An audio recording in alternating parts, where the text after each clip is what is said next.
A good morning, good afternoon, good evening, everybody. Depending on where you are joining me, as in ga join on channel ma oni ne ga dikechi maka n'ihi na echi ada agwụ agwụ. My people, chi bo anụ ọzọ.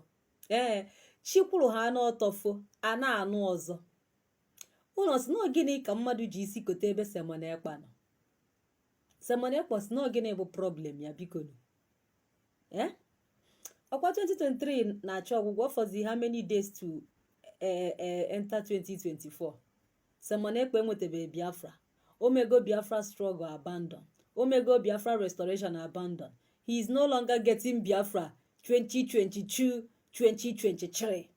Na ọkwazi nke na-agbakwazi ala na nke na-agbakwazi semana ekpa ala na abụ Biafra Central Bank of Biafra. Chineke nna melu mmadụ gịnị ka mmadụ ji isi wee kote ebe ekperima nọ biko nụ. Unu si na gịnị na-eme ihe a? Is semana ekpa for real? No, I'm asking you guys. Is that guy for real? Onye oshi afụla anya. He's no longer restoring Biafra 2023 because onego anya there is no more hope again. Now 2023 no more time. We are no longer counting in months. We are now counting in days. Onego anya for that na onwere isi na ụkwa ọ na-apị na mkpụrụ adịrị na ọma njizi this scam wee natazi people ego. Onecha anya ihe ọ ga-eme ọfụrụ ọ bụrụ Central Bank of Biafra. Wee welu picture ifi ọnwụ biko Ngozi Orabueze tinye die. Biko no my people, ọ bụgoro that na ga-enweta that na ga-ewepụta ihe dịka Central Bank of Biafra biko no ọ semana ekpa ga-ewepụta ya. Ọ ifu Ngozi Orabueze kwesịrị ịnọ na ihe anụnwa the map, the picture. Ngozi Orabueze na ihe nke a gwụrụ m ike. Unu ma ihe bụ na ihe gwụrụ mmadụ ike ọ gwụrụ m ike. Semana ekpa isi na gịnị na-eme gị?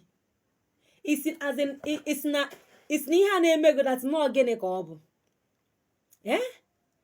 That is ihe chọkwazi na-abụ another scam, another way ị ga-esi wee scam mụọ. Central Bank of Biafra. Nya bụkwazi ihe what happened to the Biafra isi that na ị ga-enweta na this 2023? Why is na inwetazi the Biafra? Gịnị mere? Imego the project abandon project or go abandon project ka I move on to nke ga-eweta ego because na ọsọsọ ebe ego si apụta ka ị na-ama anya ka ị na-ada after anything ọbụla na-anazi enye gị ego ime ya abandon move on. What happened to ESN iji raise ego? Dump go down name ESN movezie to Liberation Army and the resistance fighter. Dump ESN, dump M branch. You no longer raise fund because for ESN and M branch. Semana ekpa isi na ịtala akwụkwọ nọ ka ezegide. Akwifugo nke edo onye ọbụla anya dat na ibu nnukwute onye oshi. Ugagharịba Central Bank of Biafra ọ bụrụ ofeke dị ka gị ga-enwetie. Anụ mpama dị ka gị ọtụ ụjọ. Si Finland na Biafra land ka ije restore Biafra. Isi mba that na ga-egbu gị. But Maazị Nnamdi Kanu has been in dungeon for years. Nọla ebe ahụ na-ata ọfụ. Ihe o kwuru today ka ọ na-ekwu echi. Ihe o kwuru nyaahụ ka ọ na-ekwu today. O mekatabeghị one day change ya ọnụ. But gụnwa ikwucha ịpụta echi isi na ikwurozi. N'egi that onwebeghị ihe ọ bụla iji ọnụ gị akwụ n'imebero. I am going to restore Biafra between 2022 and 2023. Ọkwara 2022 gwụrụ agwụ. 2023 na-agwụ. O lose the 3 weeks ka ọgwụ. Ịnọrọ na-amịgharị nke iwepụtara na-abụ Central Bank of Biafra. Semana ekpa ọ bụ that na a ga-ewepụta Central Bank of Biafra ọ gị nwa ka ọ dịrị iwepụta ya? Ọ n'aka gị ka ọ ga-esi wee bịa? Is it your duty to do it? Iwe onye oshi. My people na-anụ gị na semana ekpa na asizi na echaziri inwetakwazi Central Bank of Biafra na ọ bụrụzi Biafra. Echem na-enwetagodu Biafra. Echem na-azọta na ewe zọba ute. Echem na-restore ha na Biafra na ọ bụrụ na restore Biafra every other thing na adịzie ya. Ke nke Simon Ekpa na-agbagharị no biko. Gịnị azin gịnị ka mmadụ ji isi wee kote this time around? Hey! Amakwa nnọọ ka ụwa si adị. Ọkụ ụwa si adị o.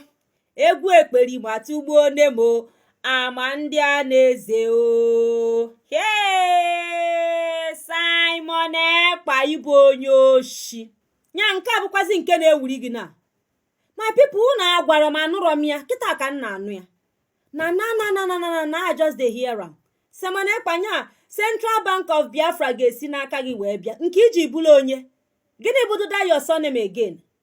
What is your surname? Onye bụ dị nna gị? Who is your mother? Gịnị ka eji malụ ndebe unu? Chineke ga-akpọ gị ọkụ. On this note, my people, do not listen to Simon Ekpa. And nothing like Central Bank of Biafra is a scam. It is a big scam. Nothing like Central Bank of Biafra. It is a big scam. Take notes. Because on a half year, a jilobeli here will scam morgue. A putana agbagale. A lot of fear agwalo. That's not Simon Ekpa is not restoring any Biafra. He's not taking you to any new dimension. Stay away from Simon Onu Kwechiri. Today, a lot of fear new name mepesigo. Onafuna his men on ground. That's it. That's not as he go. That's on Wednesday go nenyaha. That is why Haji we na puru into kidnapping. Hana Luza Bateke. On this note, have it at the back of your mind that now Simon Ekpa is a criminal. Nothing like Central Bank of Biafra. Obu that's na ga-enwe ihe dịka Central Bank of Biafra. Ọ gaghị abụ from aka Simon Ekpa. Ọ ga-esi from onye ndu. Ka emesianụ. Hey! Ekperima. Simon is not gịnị ka iji isi kote ebe nọ. It's no onye dunyere gị. It's no onye nde ka ị na-alụlụ ọlụ Simon. Okay. Ka na-eje n'ubi ka ji n'aka. Ị ga-ekpete that na ọ na-eme. Ndewonu.